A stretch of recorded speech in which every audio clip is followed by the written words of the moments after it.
Hello there, my stamping friends. Susan here with Pumpkin Hill Stampers.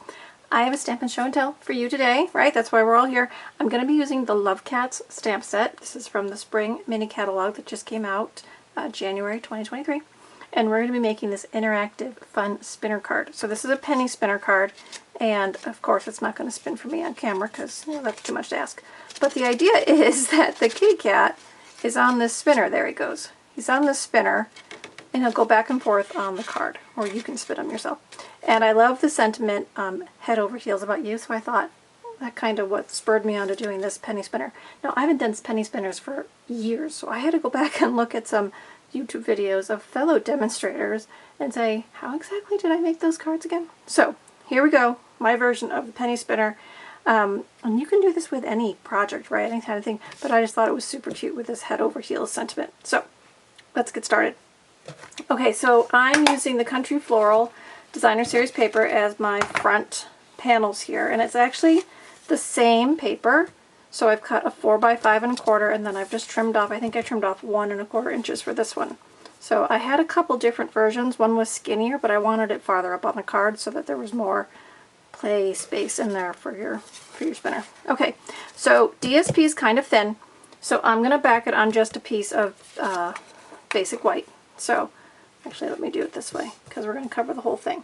So I'm just going to put a thin bead of adhesive down so that I can attach this DSP. So this one's going at the top. I'm going to get that on there as best I can. And then I'm going to do the flip side down here on the bottom. So just a little contrast. I like that they were lines, so that kind of spurred me into cutting the front and flipping part of it over. If you don't get it on there exactly square, just take it to your paper trimmer and trim the edges. No big deal. Okay, so now the next thing I did was I used my skinniest rectangular shaped dies. So we used to have something called the window punch, and it would do like a 1/4 inch slit. You could use that if you have one of those in your retired stuff, but this one worked fine. It's a little bit large for the penny, but it worked just fine.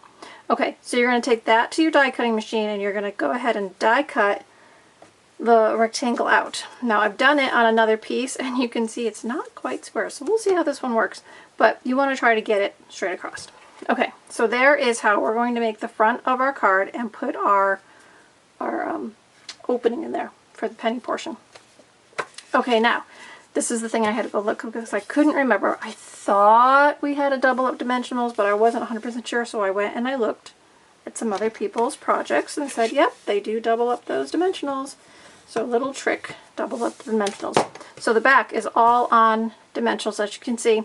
Now these three, right, the ones that are kind of going to be right around my window, I have that little D written there to remind me that I need double dimensionals there. So I'm going to peel all these backers off, and then I'm going to double up the dimensionals. Now, dimensionals are going to give you a little space behind your panel to start with, but the pennies need a little more space to roll and slide.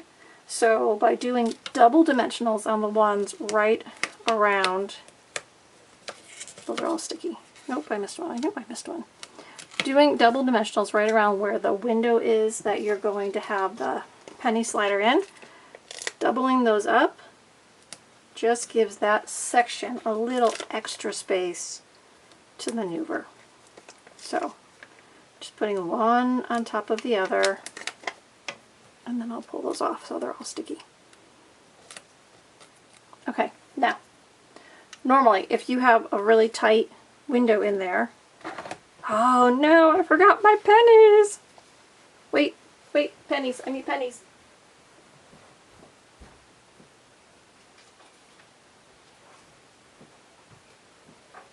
Good thing I have a jar of coins, right? 1, 2. I can't believe I forgot the pennies. Alright, so pennies. So normally what I would tell you to do is to put one penny down and then put your window over the top. Then put a mini dimensional, which I have here on the table. I know they're here. Okay, mini dimensional here on the table. I'm going to put that in the middle. Nope, that's not in the middle. Let's try again. Oops. Okay, in the middle. Alright, peeling on, stick. Yes, come on. Wow. This Canadian penny doesn't want to hold our dimensional. There we go. Okay. So, penny number 1. Then I usually tell you to put this over the top and then center second penny. So we're making a penny dimensional sandwich around that opening. Now, because I use this rectangular die, my opening is a little bit large, so your penny actually might fall out, but it slides right back in. So I'm not going to worry about it. See, I can kind of maneuver it in and out. So holding my penny, I'm going to flip this over, and I'm going to put this on the front of my card. Okay, so there, I got my penny. Okay, now for my little kitty cat here. So something I found with our full image stamps is that sometimes I don't get great coverage with my ink, so I always use my Stamparatus to kind of help me get a really good image. So I have a piece of white cardstock, and I have my kitty cat on there, so is he going to line up? We're just going to push this over a little. Okay, so I'm just going to anchor this down with my magnets.